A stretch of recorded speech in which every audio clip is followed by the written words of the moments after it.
Welcome everyone to the Firing the Man podcast. Today we have a very special guest, Carlos Alvarez. Carlos is the founder of the largest Amazon sellers meetup group in the world, which is located in Miami, Florida. Carlos has had huge success in the e-commerce space over the last decade and has recently started sharing his knowledge on his podcast, The Wizards of Amazon. Welcome to the show, Carlos. What's up, man? Thank you guys for having me. What's up, David? What's up, Ken? Hey. Yeah.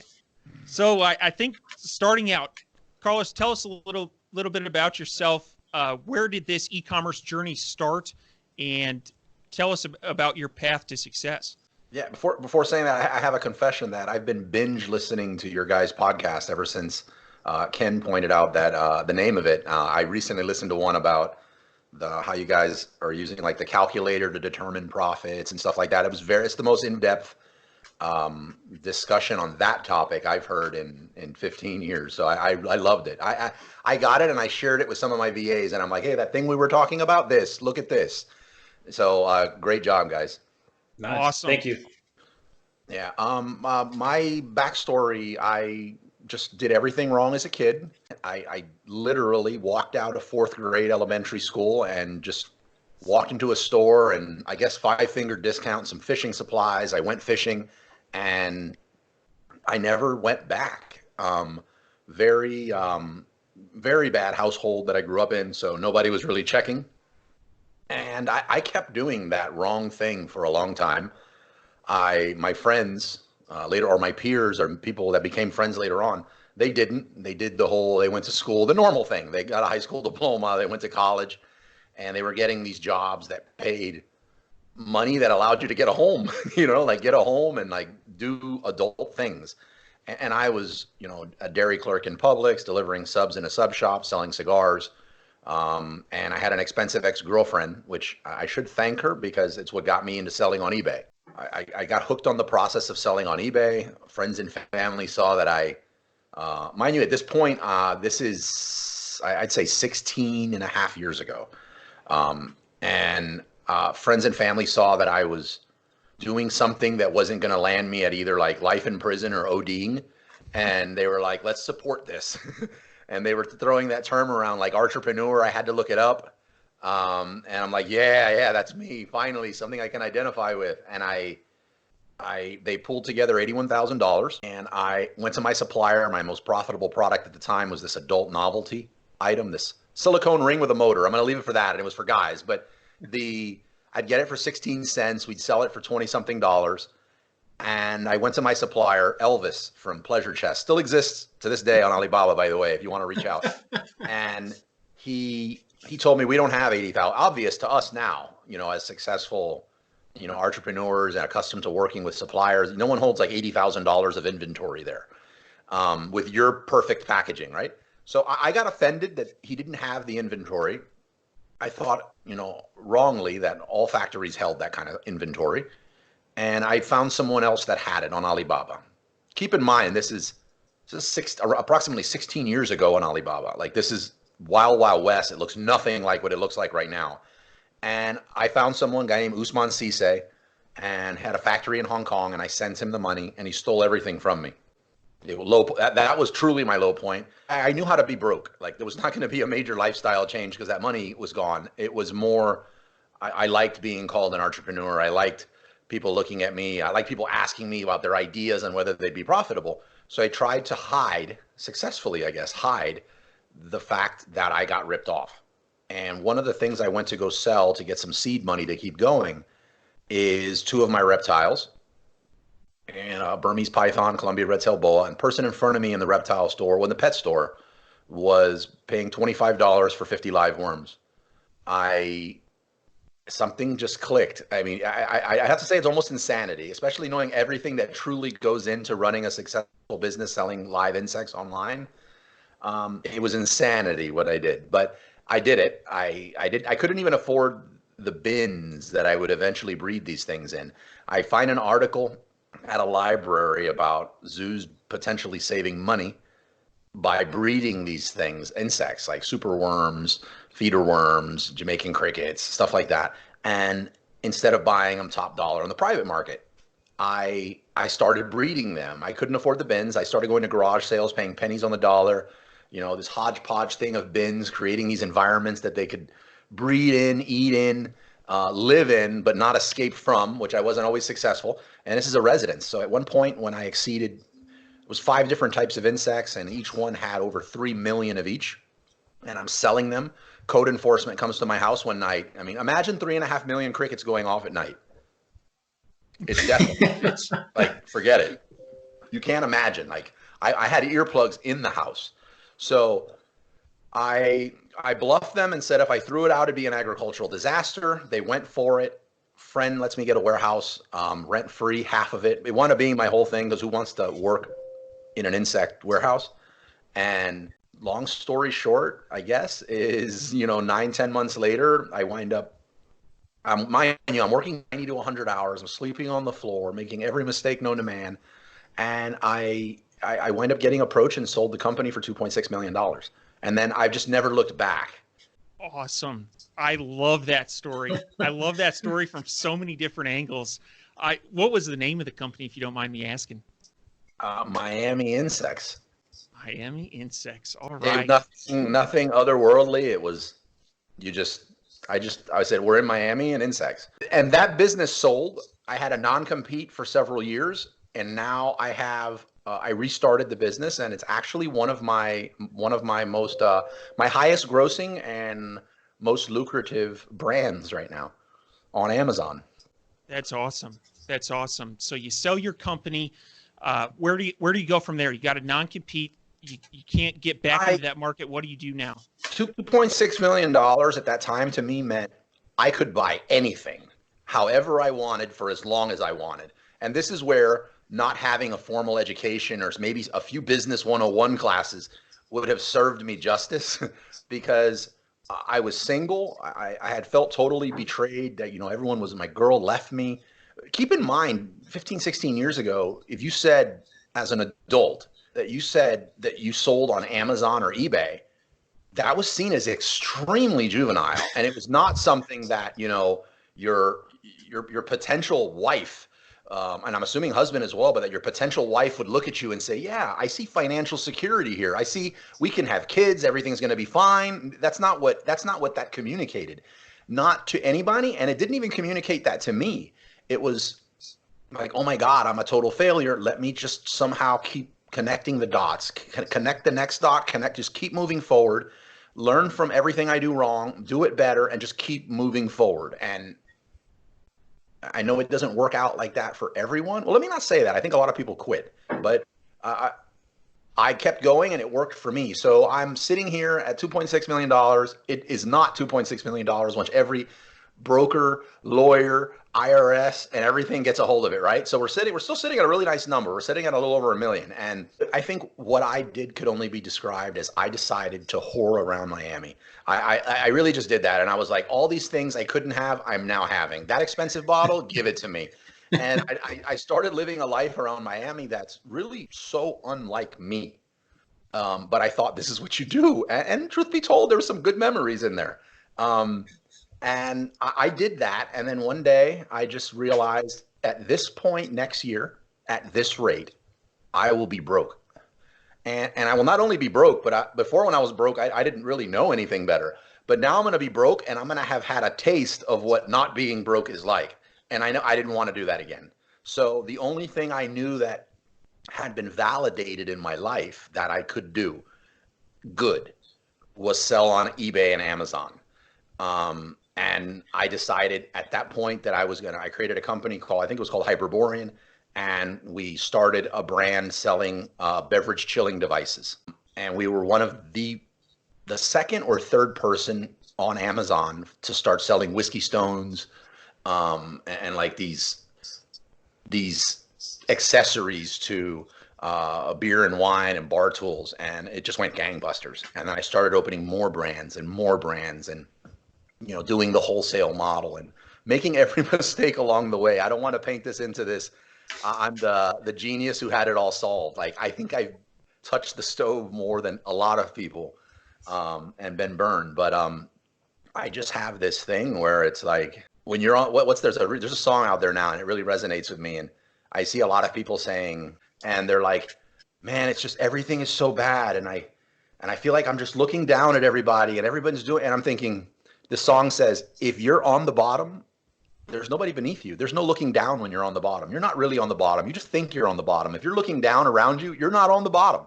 There's still a ways down to go. So having the advantage of truly being on the bottom allowed me, when you're on the bottom, almost every option's a good one. So I wasn't concerned about what someone thought. And I just said, okay, I made a mistake. Well, I'm still kind of down here. There's only up from here. And I just kept going. That's awesome. You know, one perseverance seems to be a huge theme for you in that story. And, you know, one thing that Ken and I talk a lot about is when people are down on their luck, there are two types of people. Some people will take action and do something to get themselves out of that situation. And some people will sit around for 30 years and complain about that. And you know, when I think of the man that I want to be, it's the person that perseveres when times get tough. And so anyway, you know, right now we're recording this on April 7th, and we are right in, you know, what I would call the middle, who knows, of this COVID-19 outbreak. And I think that, you know, for some new sellers, they may see this as, you know, something that is crushing maybe the brand that they just launched. And, you know, you have 16 years of context, right? So for some of those people that are getting discouraged at this time, you know, what would you tell them? I think it's important to not ignore the situation we're in. Like there are definitely things are not going to be the same as they were before.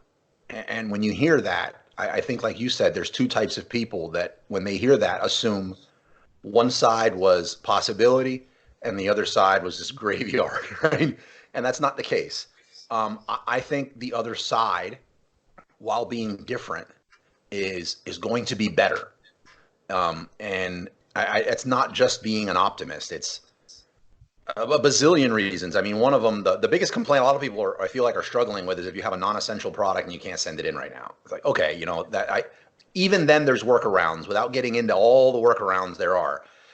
But imagine Amazon does not do this essentials, non-essentials thing. And after this, how many fewer people now have a Prime account because they couldn't get their freaking toilet paper from the place they're paying $112 a year from, right? How many people are no longer just default, I buy on Amazon, which is our products, right? Versus this very temporary. I mean, I know a lot of people whose non-essentials are already getting accepted to go back in. And we're looking at what, 2 weeks, 3 weeks? How many more people have a Prime account now and that are going to be buyers on the end of this that weren't before that are buying our stuff? So there's so many situations like that I see that just, not that I needed it, but reconfirmed to me that we're so on the right side of this as e-commerce sellers, as Amazon sellers, as businessmen in this time and age, in this day and age. So having said that, I think it's important to acknowledge that. And something that I've done, and it's there's no, if you duplicate what I'm doing, it may not work for you. You got to find your thing. And that is, whenever I'm dealing with things like, oh my God, what am I doing? Is this advice that I gave good? Did I make the right decision here long term for my family? I have imposter syndrome. I'm down. Like anytime I'm feeling like that, I acknowledge it. I acknowledge where it's coming from, and I'm like, okay, like, you know. And then I have you guys are gonna laugh here, but I have this playlist of a few videos, and they've changed over the years, but a few videos and a few songs that I pop my beats on, and I immerse myself into it, and I let that feed my brain, and I let that feed me what's going on, and it snaps me out of it. And as soon as I feel like it didn't snap me out of it, I tweak my playlist. Right now, it's that well, this one's been there forever, and it's that E.T. Eric the Hip Hop Preacher, Want It As Bad As You Want to Breathe on YouTube. And the other one is one by Arnold Schwarzenegger about he doesn't believe in Plan B. Like, no Plan B, you know? It's that's my thing right now. And that's what I do. And it allows me to take that next step forward, retool what's going on, reevaluate my priorities, recenter, and keep going forward. And I think everyone needs to either do that or do something like that for them, because ignoring the fact that we're in the situation we're in is insanity. Yeah, for sure. A couple of things that you said that you talked about, Carlos, I'd like to unpack those a little bit. Now, the songs and the videos that I follow you on your Telegram, your Facebook, and your whole group, and you sent those out a few weeks ago. When this stuff was hitting really hard, and I think that was huge to have something for motivation and something to grab onto and kind of ignite, kind of spark. If you can share those, we'll put them in the show notes for anybody listening. Sure. Hey, if you need something, to get you over that hump, to get you that motivation, that's awesome. Another thing I'd like to point out, in your story, you tried a bunch of different things, and you really, it sounds like you reflected back and thought, you know what, hey, I'm really good at this one thing. And then you just went deep in on that. And, I think sometimes that's, if you try a whole bunch of different things, and something doesn't work out, something does, and then finally it's like you have a good fit, then you double down on it. I think that's huge. I mean, thank you for that, and thank you for being connected over there, and thank you for all your help at the beginning of this too, so that I could share with my group, the whole merchant fulfilled angle on stuff. But that video, that Plan B, not believing in Plan B, that Schwarzenegger puts out, that is something I've kind of lived by from the beginning. I saw that thing that I was good at, and I doubled down on it. I didn't say, even though this video didn't exist then, I didn't say, let me focus my energies on Plan B and Plan C and Plan D in case that doesn't work. My Plan A doesn't work, and divert resources from my Plan A. It's what I've lived by, and I think it's an advantage of having experienced a lot of failures. You can find great advantage in having failed, and I've had plenty of my share of failures. So I just learn from them, and I'm at a point now where when I fail, that human side of me is like, oh, but there's a much greater part of me that says, I just leveled up, and it's important, I think, to do that. Absolutely. One, you mentioned this reset button of, listening to music, watching videos, taking some time for yourself, and then making a path forward. And I really like that. And I think everybody has something that's a little different. It might be a long walk in the woods, one in particular. And I think judging by what's on your playlist, there's a YouTube video out there by Jocko Willink. He's a retired Navy SEAL. It's called Good. And I love that video, and it gets me pumped up. It's good at recentering me and helping me regain my focus when I have failed or things haven't gone my way. I can tell you I have watched that video 2 to 3 times in the last couple of weeks, just because I am experiencing, some struggles right now in my business, and trying to see the good in that is really helpful. And so I really like that. I know that video well. Oh, good. Nice. So I want to dive into some of your biggest failures, if that's all right with you. Absolutely. That's one thing, on a lot of these podcasts, you hear people talk about, these huge successes and huge exits, but there's a ton of learning that goes on in the failures. And Ken and I have been pretty transparent in the failures we've had in our business. And I'd be curious, what have been some of your biggest failures as you look back in the rearview mirror at 16 years in e-commerce? We would need 100 podcasts to cover all of them, but so I'll share some of the ones that come to mind. I'll try to pick a few from the beginning and a few recent. But a lot of the really big ones were in the beginning, just because I wasn't thinking things through enough, and I wasn't treating it like a business, and I didn't know what treating something like a business even meant. So one of the things is I didn't learn what cash flow was or that it was even a term for about 4.5 years into my business. And things just always went up. And a few of the businesses that I started in the beginning, the few of the brands, like a hair brand, the bar and wine tool brand, cigar accessory brand, we sold them, because the person that I brokered the deal with, they were constantly coming back, say, hey, what else you got going on? What else you got going on? And we would sell them. The wholesale business, though, stayed, or the reselling business on Amazon, it's called the wholesale business, it kept growing, and we quickly got that to 16 million in gross sales. And mind you, I was totally different person again than what I am now. But back then, you couldn't have a conversation with me without walking away and me not having let you know that I was some kind of millionaire, right? Like it was just like it was every other word was, "Oh, you don't know what I make," and a real jerk. I couldn't be around me. I wouldn't have bought me a drink back then. And the truth though was that when I would go to gas stations, I've shared this openly with my group. Like when I would go to gas stations, I would have to cycle through the last four digits of my credit card. I have my ex-girlfriend in the car, and or one of my exes, and I'd say, I'm trying to figure out which card is not going to decline. I wasn't looking for points. I was trying to figure out which one of my cards would not decline for gasoline in my car, right? Like Yeah. like an old Durango. Like it wasn't even like a sports car. You know what I mean? It was like an old Durango. I think it would have took $90 to fill the tank. I was concerned I couldn't fill the car. Mind you, it was doing about 16 million gross, and that just kept getting bigger. That gross number kept getting bigger and kept getting bigger, and my problems and my concern for gasoline and other like groceries kept becoming an issue. And at the same time, banks kept seeing these huge numbers come in, and they kept offering greater and bigger amounts of loans and monies, and the cabbages and the cash advance people, they'd loan money. And then friends and family are like, man, I'd love to just make an extra $2,000 a month. Can I invest some money with you? Absolutely. And we would just get all this money. And so eventually one of the partners ripped the other partner off, and I sat down with a friend, and I'm just like, I got to figure this out. I can't lose my millions. And there was no books. And he sat down over an entire weekend of pizza and beer. And at the end of it, he says, the good news is you don't need a lawyer.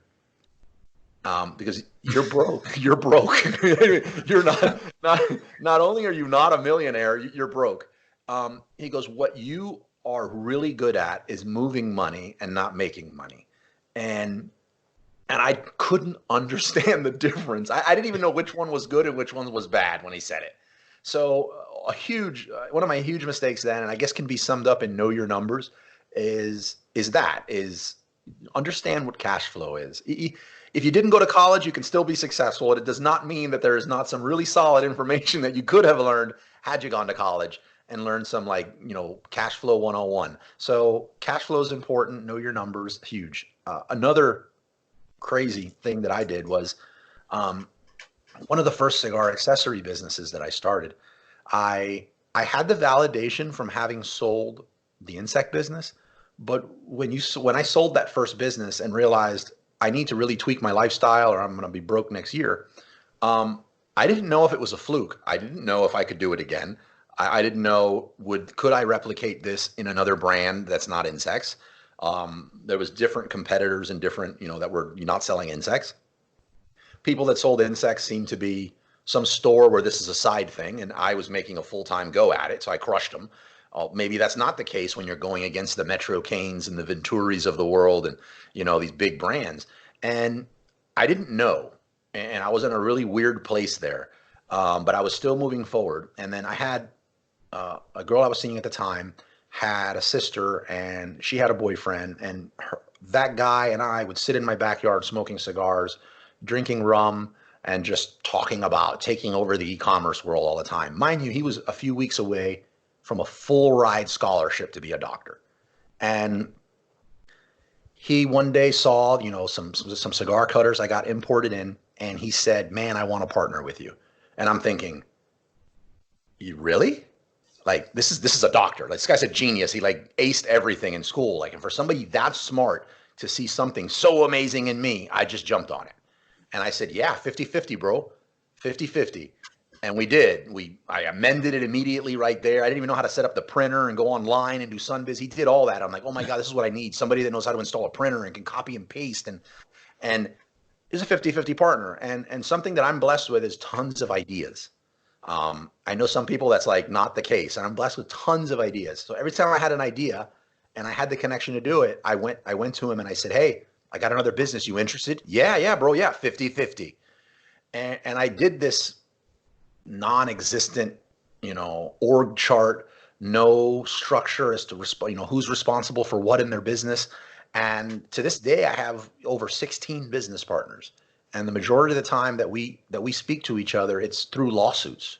And my picture of all my groomsmen, including my brother, that we've got into business together, based on the lack of organization that we had in our structure and not being aligned. I lost all my close friends. I lost my brother. So that was another huge mistake I'd have. I think there's a power in partnerships. You need to set it up right. And I try to emphasize that with everyone. There's a book called The Founder's Dilemma by Noah Wasserman. And I just beg anybody I see that's close friends or family that are getting into business together. I'm like, bro, please read the book. It's even the audio book by Noah Wasserman. Please read it. I pulled over in tears several times listening to the audio book in my car. I thought someone was in the backseat talking about me. And you're not doing that out of a lack of trust for your partner. You're doing it because you respect and love your partner and you want this to go. It's The Founder's Dilemma by Noah Wasserman. And so that's number 2. I don't know, you guys want me to keep going because I could do this for hours about mistakes.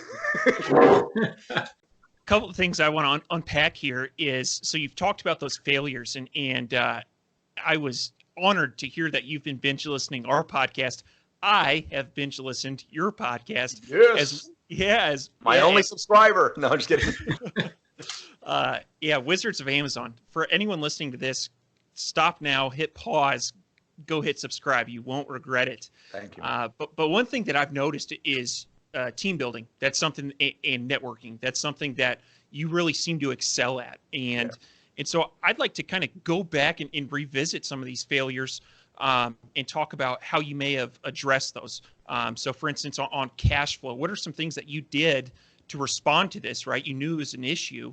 And same thing with setting up partnerships. What have been some things that you've done differently? Definitely. Cash flow was one that I needed to address quicker. It took, unfortunately, many years before I realized that the problem with the partnerships was not, it's very easy to say, I'm bad at picking business partners. I pick bad apples. But you go in 20 business partners later, there's a common denominator there, right? And it's you. It's the guy in the mirror, right? So it took many years to realize that it was me, and not me personally, but me in my lack of, if I had the idea and I presented it, I needed to also present the expectations that were there. To do the idea justice, I needed to understand who would be the best fit to partner with, if anyone, to allow this business the greatest opportunity to succeed. But that took years later. Cash flow, honestly, I think this is the first time I'm ever going to say this openly or on a live or anything. I don't believe I'm good at it to this day. And I understood that then.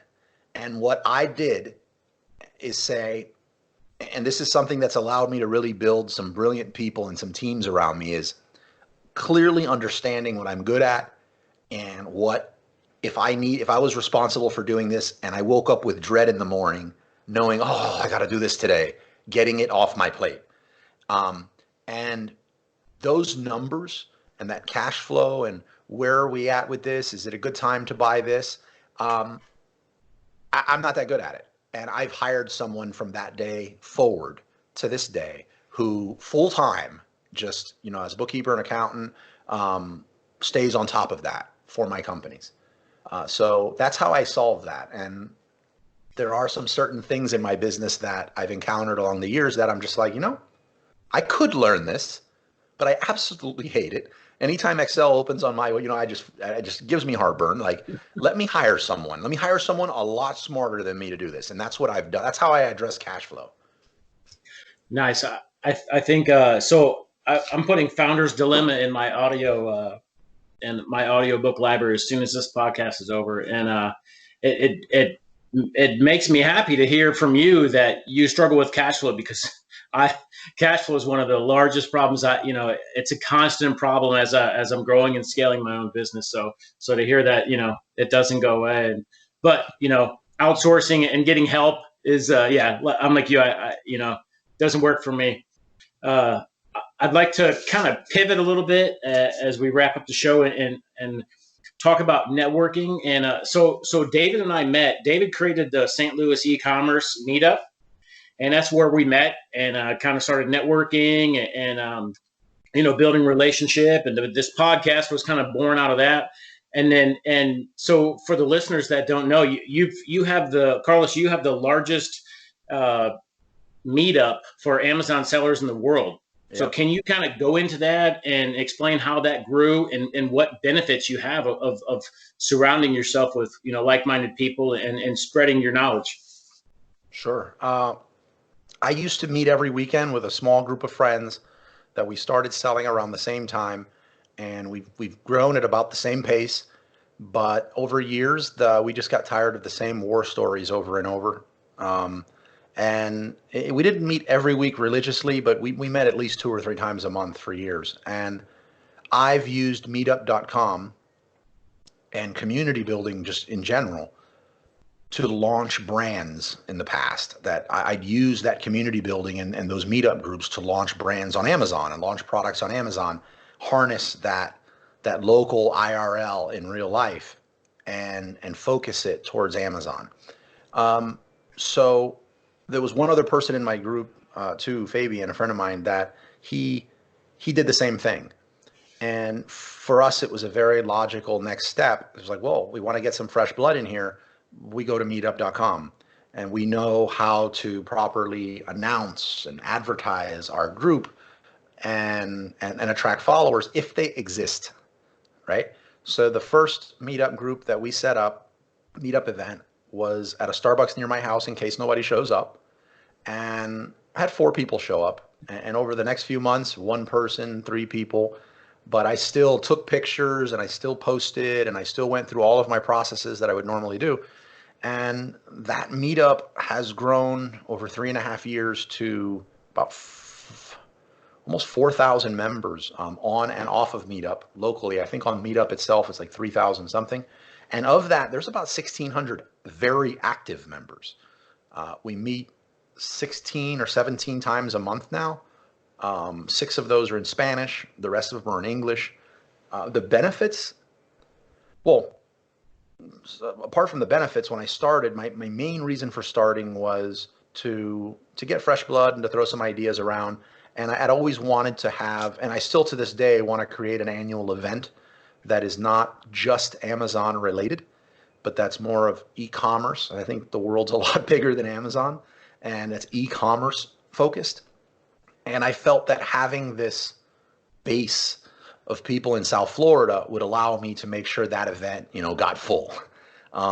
And that if I offered a lot of free value, that when I went to them and I was like, hey, I got this ticket to sell you. And no, you're not getting a discount. Like, remember all this value I've given you? Like, this is my ask. That they'd do it. I also wanted to would like to be an author. I want to be able to put that book out and have a huge base of people that would buy. What I didn't get when I started the meetup was the high that came from being the guy presenting and then seeing people like it, use it, and it worked. That was addictive to this day. I don't know if that makes me sound like a jerk getting off on a high, but it's a high. There's no way around it. It's a high. And it allowed me to not let it feel so much like work. And I also have a marketing consulting company that focuses a lot on Amazon stuff. So what happens? I knew this. I put out a lot of free value. Somebody really likes what I'm telling them, and they're probably going to reach out to me and say, hey, I know you offer services. You want to work together. And if we're a good fit, we work together. So there's an ROI on it too. The benefit is I get to see every single type of Amazon selling model. This is not just a private label Amazon sellers meetup group. We talk wholesale, we talk private label. I don't do arbitrage much anymore, but yes, I'll have events even for arbitrage for people that are doing arbitrage. We talk about making money on merch by Amazon, Amazon self-publishing.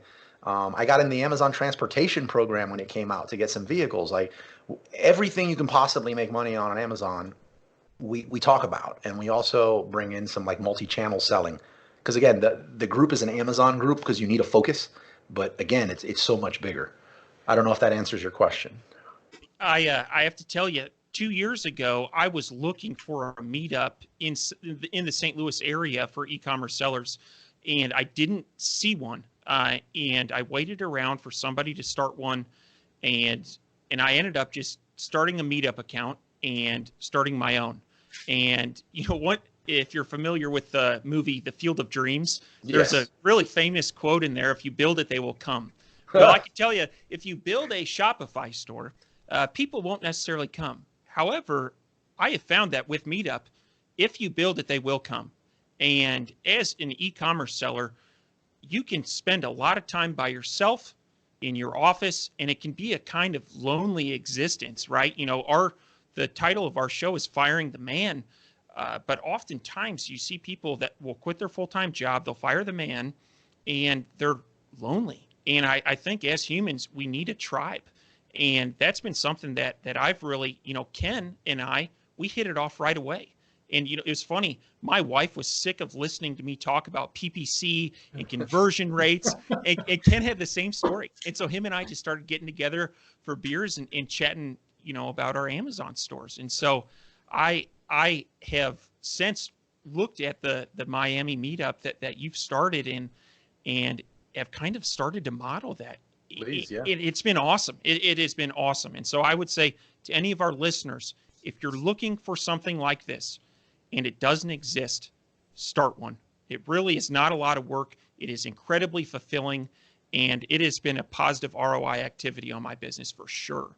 Yeah, I would even say any Amazon organizers we recently created just a WhatsApp chat, nothing to sell, but just for organizers to, there's a lot that goes on to put on a good event that's quality. And I mean, 3.5 years now at 16 times a month without repeat topics, I don't even know how that happened. So like, and each event is 1.5 hours, 3 hours. So I'd love to, you know, create a group. If you have one in your area, it doesn't, you know, if you don't have one in your area, like, and you want to create one, don't worry about the topics and the content and the structure. I'm an open book, and we'll have that WhatsApp chat and we can share. And it's all about building the community. Yeah, that's awesome. So definitely want to be respectful of your time, Carlos. And so we'll go into a lightning round. We have 4 questions that we ask all of our guests. David, go for it. All right. What is your favorite book? Virtual Freedom by Chris Ducker. That's how I began my virtual teams that I built. Awesome. I'll have to check that out. What are your hobbies? Scrabble. I'm a competitive, almost gambler when it comes to Scrabble, and I play chess, and I'm just a voracious reader. Those would be my 3 hobbies. That's awesome. Nice. I like it. I've never met a competitive Scrabble player, so that's really neat. Yeah, it gets real. All right. Number 3. What do you think sets apart successful e-commerce entrepreneurs from those who give up, fail, or never get started? This is going to sound cheesy, but it's know your why. Can you go into that a little more and maybe talk about your why? Knowing your why gives you a focus point that you can keep walking towards. Everybody says, like, when you fail, just keep getting up and keep moving forward. But where is forward? Like in this analogy, what if you're just punch drunk and you're on the ground and you're willing to get up, but you don't know where you don't know where due north is. Like you don't know where your North Star is at. Like you don't know where you're going. And knowing your why can be your North Star. It can be your focal point. When you get up, no matter how punch drunk, you can find it and move in that direction. My why has changed a lot over time, and sometimes it wasn't a good why. It's possible to pick an unhealthy why. I think in the very beginning it was amass a lot of money. And I think a lot of people start there. Later on, and for the most part, it's been I came from just every manner of abuse possible. I came from a home like that. And I wanted to be able to provide a healthy, financially stable home for my wife, and I imagine kids. So I now have 2 kids. So that's my biggest why right now. But I still have smaller whys that want that money. So it's not totally unhealthy, but my major why, if everything went down and I just was punch drunk and didn't know where my North Star was, I could say this decision I'm going to make, I'm going to head towards it because it's going to get me closer to that situation I want where my family's going to be at. Absolutely. I love that. And as Ken and I are both fathers, and I can definitely relate to that. It's definitely made me a better person, more centered, and recommend it to anybody. So, awesome. It's a very strong why. Yeah. Absolutely. Now, lastly, we've already mentioned the Wizards of Amazon podcast. Everybody should check this out. But how can people find you? I'm very active on Instagram now. I would not have thought I'd be active on Instagram 2 years ago, but I'm very active on Instagram at Wizards of Amazon.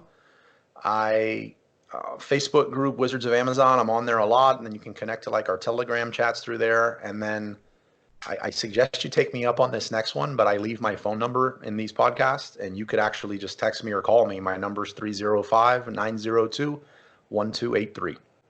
Awesome. All right. Carlos, we really appreciate you coming on the Firing the Man podcast, and really appreciate it. Thank you.